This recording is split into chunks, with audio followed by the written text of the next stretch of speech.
ഈശോയിൽ സ്നേഹമുള്ള പ്രിയ സഹോദരി സഹോദരന്മാരെ, നമ്മൾ ആണ്ടുവട്ടത്തിലെ 3-ാമത്തെ ഞായറാഴ്ചയിലേക്ക് പ്രവേശിക്കുകയാണ്.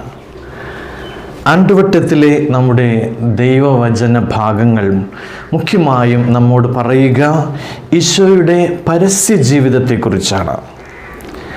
തൻ്റെ പരസ്യ ജീവിതത്തിലെ അവിടുത്തെ ദൗത്യത്തെക്കുറിച്ച്, അവിടുത്തെ സന്ദേശങ്ങളെക്കുറിച്ച്, അവിടുത്തെ പഠനങ്ങൾ, അത്ഭുതങ്ങൾ, ഉപമകൾ, രോഗശാന്തികൾ, ഇതെല്ലാമാണ് ആണ്ടുവട്ടം എന്ന് പറയുന്ന നമ്മുടെ ആരാധന വർഷത്തിലെ ആ ഒരു പ്രത്യേക കാലഘട്ടത്തിലെ നമ്മുടെ വിശുദ്ധ ഗ്രന്ഥ വായനകളുടെ മുഖ്യ പ്രമേയമായിട്ട് വരുന്നത്. ആണ്ടുവട്ടം ആദ്യ ആഴ്ചകളിൽ മിശിഹായുടെ അല്ലെങ്കിൽ ഈശോയുടെ മിശിഹാത്വം, ഈശോയാണ് പ്രവാചകന്മാർ മുഖേന ദൈവം അരുൾ ചെയ്തിരുന്നതും ദൈവം വാഗ്ദാനം ചെയ്തിരുന്നതുമായ രക്ഷകനായ മിശിഹ, അത് ഈശോയാണ് എന്നുള്ളതാണ് മുഖ്യപ്രമേയമായിട്ട് വരിക. ആണ്ടുവട്ടം 1-ാമത്തെ ഞായറാഴ്ച ഈശോയുടെ ജ്ഞാനസ്നാന തിരുനാളായിരുന്നു. അന്ന് ആ ജോർദാൻ നദിക്കരയിൽ വെച്ച് ഈശോയാണ് ദൈവത്തിൻ്റെ പ്രിയപുത്രനായ മിശിഹ, ഈശോയുടെ മിശിഹാത്വത്തിൻ്റെ ഒരു പ്രഖ്യാപനമായിരുന്നു അത്. 2-ാമത്തെ ഞായറാഴ്ച കാനായിലെ കല്യാണ വിരുന്നിൽ വെച്ച് ഈശോ വെള്ളം വീഞ്ഞാക്കുന്നതിലൂടെ എങ്ങനെയാണ് മിശിഹായുടെ കാലഘട്ടത്തിൽ നടക്കുന്ന അത്ഭുതങ്ങളെക്കുറിച്ചുള്ള ആ ഒരു പ്രബോധനത്തിലൂടെ ഈശോയാണ് മിശിഹ എന്ന് തെളിയിക്കുകയായിരുന്നു. ഇന്ന് 3-ാമത്തെ ആഴ്ചയിൽ, ആണ്ടുവട്ടം 3-ാം ആഴ്ചയിൽ ഈശോ തൻ്റെ സ്വനഗരമായ നസറത്തിലെ സിനഗോഗിൽ പ്രവേശിച്ച് അവിടെ വെച്ച് അവിടത്തേക്ക് വായിക്കാനായി ലഭിക്കുന്ന ഇസയാസ് പ്രവാചകൻ്റെ പുസ്തകത്തിലെ ഒരു ഭാഗം വായിച്ചിട്ട് അത് താനാണ്, അത് മിശിഹായെക്കുറിച്ചുള്ളതാണ്, ആ മിശിഹ താനാണ് എന്ന് പരസ്യമായി ഈശോ പ്രഖ്യാപിക്കുന്നതാണ് നമ്മൾ കാണുക. പ്രിയപ്പെട്ടവരെ, എവങ്കേലിയം ക്രിസ്തിയിലേക്ക് സ്വാഗതം.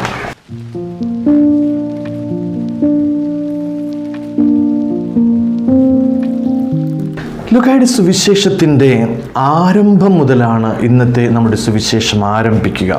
തുടർന്ന് യേശു താൻ വളർന്നു വന്ന സ്ഥലമായ നസറത്തിലെ സിനഗോഗിൽ പ്രവേശിച്ച് ഒരു സാബത്ത് ദിവസം ദൈവവചനം വായിക്കുന്നതാണ് നാം സുവിശേഷത്തിൽ കാണുക. അപ്പോൾ യഹൂദരുടെ ദേവാലയവും സിനഗോഗും തമ്മിലുള്ള വ്യത്യാസം എന്തെന്ന് അറിയുക ഈ ഒരു സുവിശേഷ ഭാഗം മനസ്സിലാക്കുവാനായിട്ട് നമ്മെ സഹായിക്കും. യഹൂദർക്ക് ആകെ ഒരേ ഒരു ദേവാലയമേ ഉണ്ടായിരുന്നുള്ളൂ, അത് ജെറുസലേമിലാണ്. അപ്പോൾ ജെറുസലേം ദേവാലയത്തിലാണ് ബലിയർപ്പണവും മൃഗങ്ങളെ ബലിയായി അർപ്പിക്കുന്നതുമൊക്കെ നടക്കുന്നത് ജെറുസലേം ദേവാലയത്തിലാണ്.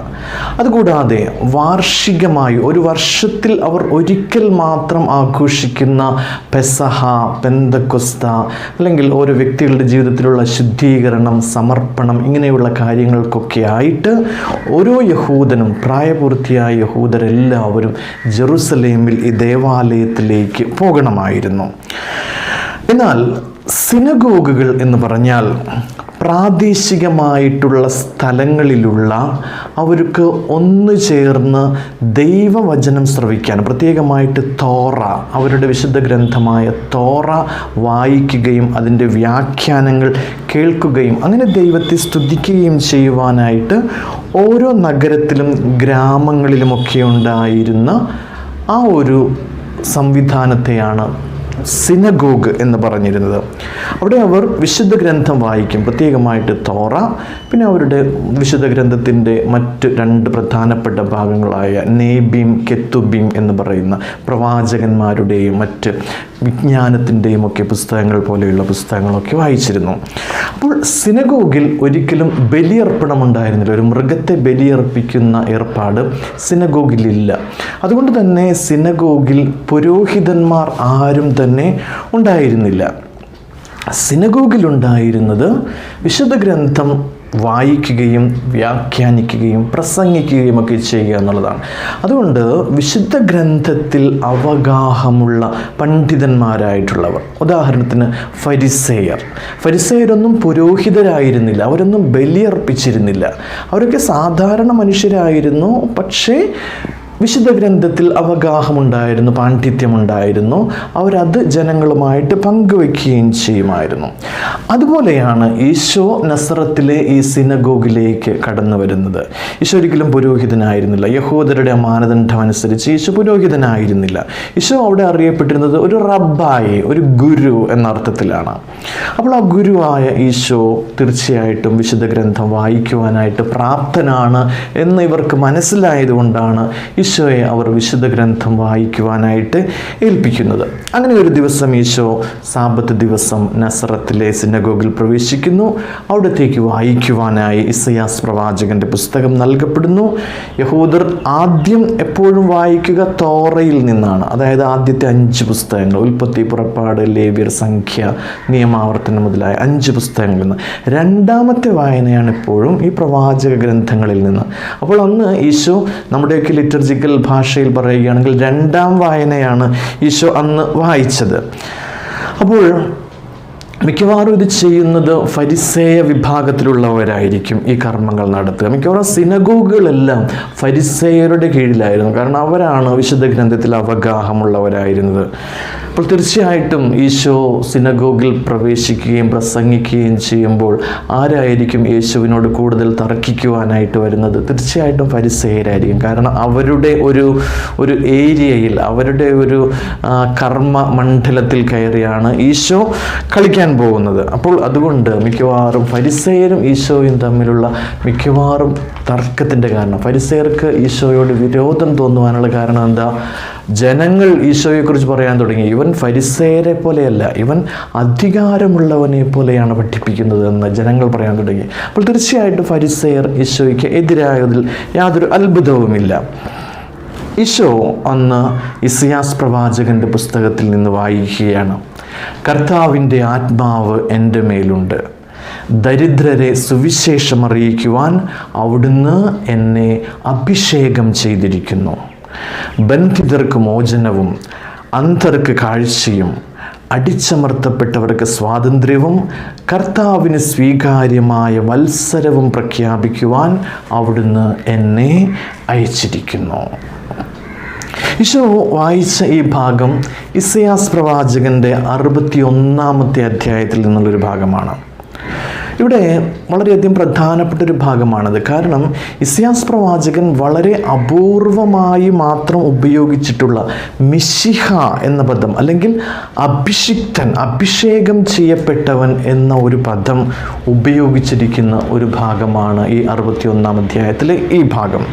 അപ്പോൾ കർത്താവായ ദൈവം തൻ്റെ ആത്മാവിനെ അയച്ചവൻ, ദരിദ്രരെ സുവിശേഷം അറിയിക്കുവാനായി അഭിഷേകം ചെയ്തിരിക്കുന്ന വളരെ നിഗൂഢമായ ഒരു വ്യക്തിത്വത്തെക്കുറിച്ച് ഇസയാസ് പ്രവാചകന്റെ ഒരു പ്രവചനമാണിത്. വളരെ നിഗൂഢമായ വ്യക്തിത്വം, ദൈവത്തിൻ്റെ ആത്മാവ് ഉള്ളവൻ, അഭിഷേകം സ്വീകരിച്ചവൻ. ഗ്രീക്ക് ഭാഷയിൽ ക്രിയോ എന്നാണ് ഈ അഭിഷിക്തൻ എന്നതിന് പറയുക, ഉപയോഗിച്ചിരിക്കുന്നത്, ഗ്രീക്ക് ഭാഷയിൽ ഉപയോഗിച്ചിരിക്കുന്നത്. ക്രിയോയിൽ നിന്നാണ് നമുക്ക് ക്രിസൺ എന്നുള്ള ഇംഗ്ലീഷ് വാക്ക്, അല്ലെങ്കിൽ ക്രിസം എന്നൊക്കെ നമ്മൾ ഉപയോഗിക്കുന്നത്. ഈ ക്രിയോയിൽ നിന്നാണ് ക്രിസ്തോസ് എന്ന വാക്ക് വരുന്നത്, അഭിഷിക്തൻ. അതാണ് ക്രിസ്തു എന്നുള്ള വാക്ക്.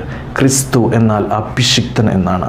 അപ്പോൾ ഇസയാസ് പ്രവാചകൻ പ്രവചിക്കുന്ന ഇപ്രകാരം അഭിഷിക്തനായവൻ ക്രിസ്തോസ്, അത് താനാണ് എന്ന് യേശു ഏറ്റുപറയുകയാണ്.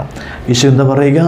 നിങ്ങൾ കേട്ടിരിക്കെ തന്നെ ഈ തിരുവെഴുത്ത് നിറവേറിയിരിക്കുന്നു.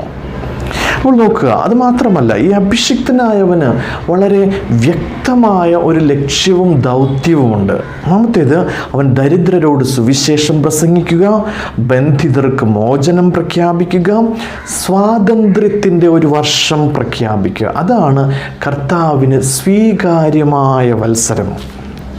എന്താണ് കർത്താവിന് സ്വീകാര്യമായ വത്സരം എന്നതുകൊണ്ട് ഇവിടെ ഉദ്ദേശിക്കുക?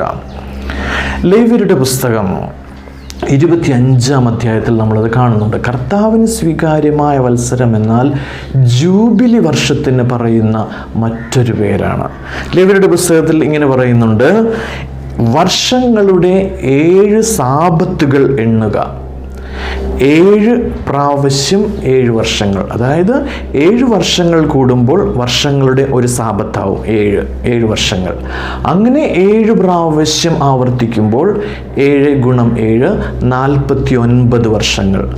ആ 49 വർഷങ്ങൾ കഴിഞ്ഞു വരുന്ന വർഷം 50-ാമത്തെ വർഷം, ആ വർഷം കർത്താവിൻ്റെ ജൂബിലി വർഷമായിരിക്കും. അപ്പോൾ ആ ജൂബിലി വർഷത്തിൻ്റെ പ്രത്യേകതകൾ എന്തൊക്കെയാണ്? ആ വർഷം എല്ലാ കടങ്ങളും ഇളവ് ചെയ്ത് കൊടുക്കപ്പെടും. ഞാൻ ആരോടെങ്കിലും കടപ്പെട്ടവനാണെങ്കിൽ എനിക്ക് ആ കടങ്ങൾ ഇളവ് ചെയ്ത് ലഭിക്കും. അടിമയാണെങ്കിൽ എന്നെ സ്വതന്ത്രനാക്കും, എല്ലാ അടിമകളെയും സ്വതന്ത്രരാക്കും. ആരുടെയെങ്കിലും ഒരു ഭൂമിയോ എന്തെങ്കിലും ഒരു വസ്തുവോ അവൻ എന്നിൽ നിന്ന് കടം വാങ്ങിയിട്ട് ഞാനത് പിടിച്ചെടുത്തിട്ടുണ്ടെങ്കിൽ, പണയമായിട്ട് പിടിച്ചെടുത്തിട്ടുണ്ടെങ്കിൽ, ഈ വർഷം അതെല്ലാം തിരിച്ചു കൊടുക്കണം. അപ്പോൾ എല്ലാവർക്കും സന്തോഷം നൽകുന്ന, എല്ലാവരുടെയും ആനന്ദത്തിൻ്റെയും കാരണമായ ഒരു വർഷമാണ് ഈ ജൂബിലി വർഷം. അപ്പോൾ നോക്കുക, നമ്മളൊക്കെ ഒരു ജൂബിലി വർഷത്തിൽ ജീവിക്കുക, അങ്ങനെ യഹൂദരുടെ ആ ഒരു സങ്കല്പത്തിലുള്ള ഒരു ജൂബിലി വർഷത്തിൽ ജീവിക്കുവാനായിട്ട് നമുക്ക് ഭാഗ്യം ലഭിച്ചാൽ നമ്മുടെ എല്ലാ കടങ്ങളും നമുക്ക് ഇളവ് ചെയ്ത് ലഭിക്കും.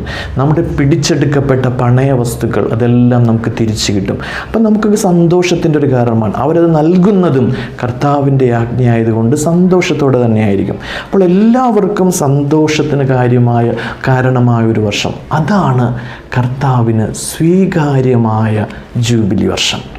അപ്പോൾ ഇസ്യാസ് പ്രവാചകൻ പറയുക, മിശിഹ വരുമ്പോൾ, അതായത് അഭിഷിക്തനായവൻ വരുമ്പോൾ, അത് ഒരു ജൂബിലി വർഷം എങ്ങനെയാണോ അതുപോലെ ഏവർക്കും സന്തോഷപ്രദമായൊരു വർഷമായിരിക്കും. അന്ന് എല്ലാ കടങ്ങളിലും നിന്ന് നമുക്ക് മോചനം ലഭിക്കും. പാപത്തിൻ്റെ കടത്തിൽ നിന്ന് നമുക്ക് മോചനം ലഭിക്കും. എല്ലാ അടിമത്തത്തിൽ നിന്നും നമുക്ക് മോചനം ലഭിക്കും. പാപത്തിൻ്റെ അടിമത്തത്തിൽ നിന്നും മരണത്തിൻ്റെ അടിമത്തത്തിൽ നിന്നും നമ്മെ മോചിപ്പിക്കും.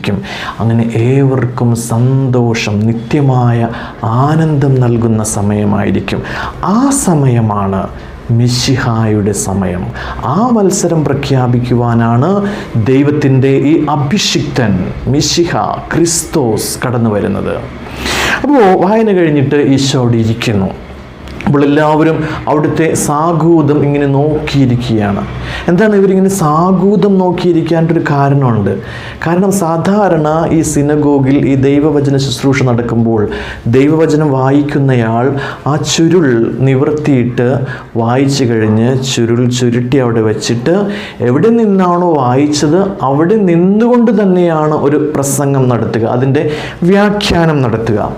എന്നാൽ ഈശോ അതിൽ നിന്ന് വ്യത്യസ്തനായി ഈശോ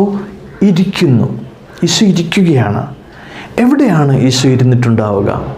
ബൈബിൾ പണ്ഡിതന്മാരും ഈ ആർക്കിയോളജിസ്റ്റുകളൊക്കെ പറയുന്നത് എല്ലാ സിനഗോഗുകളിലും ഒരു പ്രത്യേക ഇരിപ്പിടമുണ്ടായിരുന്നു.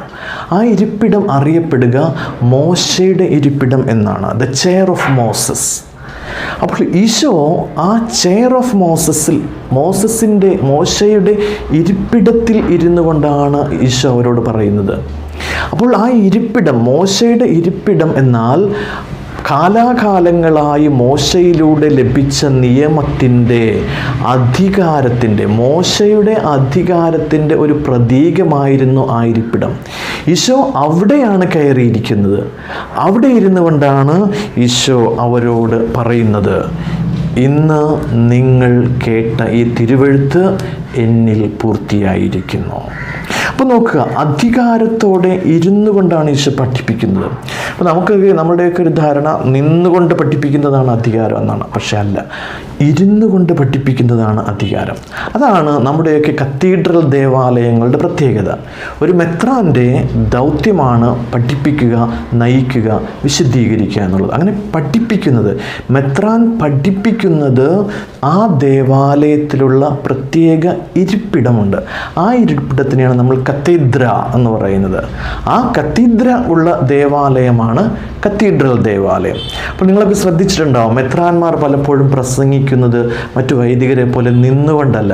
അവരുടെ ആധികാരികമായ പ്രബോധനങ്ങൾ അധികാരത്തോടെ, ഒരു ഇടയൻ്റെ അധികാരത്തോടെ മെത്രാന്മാർ തൻ്റെ ജനത്തോടൊരു കാര്യം പറയുമ്പോൾ ദേവാലയത്തിൽ കസേരയിൽ ഇരുന്നു കൊണ്ടാണ് പറയുന്നത്. അതാണ് അധികാരപൂർവ്വമുള്ള പഠിപ്പിക്കൽ. അതുപോലെ തന്നെയാണ് ഈശോയും ചെയ്യുന്നത്. മോശയുടെ ആ കത്തീഡ്രയിൽ ഇരുന്നു കൊണ്ടാണ് ഈശോ ഇത് പറയുന്നത്. എന്താണ് ഈശോ പറഞ്ഞത്? ഇതുവരെ അവരാരും കേട്ടിട്ടില്ലാത്തൊരു കാര്യം അദ്ദേഹം അവിടുന്ന് പറയുന്നു, നിങ്ങൾ കേട്ടിരിക്കെ തന്നെ ഇന്ന് ഈ തിരുവെഴുത്ത് നിറവേറിയിരിക്കുന്നു. അപ്പോൾ മിശിഹായുടെ പ്രവചനങ്ങൾ, മിശിഹായെക്കുറിച്ചുള്ള പ്രവാചക പ്രവചനങ്ങൾ യേശു തന്നിൽ തന്നെ പൂർത്തീകരിച്ചിരിക്കുന്നു എന്ന് പ്രഖ്യാപിക്കുകയാണ്. അതായത് വളരെ പരസ്യമായി തന്നെ യേശു പ്രഖ്യാപിക്കുന്നു, ഞാനാണ് പ്രവാചകന്മാർ പ്രവചിച്ച ആ അഭിഷിക്തൻ, ആ മിശിഹ, ആ ക്രിസ്തു. അപ്പോൾ യേശുവിൻ്റെ ദൈവികത്വത്തിൻ്റെ, യേശുവിൻ്റെ മിശിഹാനിത്വത്തിൻ്റെ ഏറ്റവും വലിയ പരസ്യ പ്രഘോഷണമാണ് അവിടുന്ന് നടത്തുന്നത് നസ്രത്തിലെ ഈ സിനഗോഗിൽ വെച്ച്. പ്രിയപ്പെട്ടവരെ, ഒരു നിമിഷം നമുക്ക് കണ്ണുകളടച്ച് പ്രാർത്ഥിക്കാം. പിതാവായ ദൈവമേ, അങ്ങയുടെ പുത്രനായ ഈശോയെ പരിശുദ്ധാത്മാവിനാൽ അഭിഷേകം ചെയ്ത് ഞങ്ങളോട് സുവിശേഷം പ്രസംഗിക്കുവാനും ഞങ്ങൾക്ക് കാഴ്ച നൽകുവാനും ഞങ്ങളെ മോചിപ്പിക്കുവാനുമായി അയച്ചുവല്ലോ. ഞങ്ങളെ എല്ലാവിധമായ ബന്ധനങ്ങളിൽ നിന്നും, പാപത്തിൽ നിന്നും, പാപത്തിൻ്റെ ഫലമായ മരണത്തിൽ നിന്നും അവിടുന്ന് ഞങ്ങളെ മോചിപ്പിച്ചു. ഈശോ നൽകുന്ന സ്വാതന്ത്ര്യത്തിലേക്ക്, ദൈവമക്കൾക്ക് അടുത്ത സ്വാതന്ത്ര്യത്തിലേക്ക് ഞങ്ങളെ നയിക്കണമേ. ആ സ്വാതന്ത്ര്യം നിത്യമായി അങ്ങയോടൊപ്പം ആനന്ദത്തിൽ അനുഭവിക്കുവാൻ ഞങ്ങളെ അനുഗ്രഹിക്കുകയും ചെയ്യണമേ. കർത്താവായ ക്രിസ്തു വഴി ഞങ്ങൾ സമർപ്പിക്കുന്ന പ്രാർത്ഥന കേട്ടരുളയണമേ. ആമേൻ. ഏവർക്കും അനുഗ്രഹപ്രദമായൊരു നല്ല ഞായറാഴ്ച ആശംസിക്കുന്നു. നന്ദി.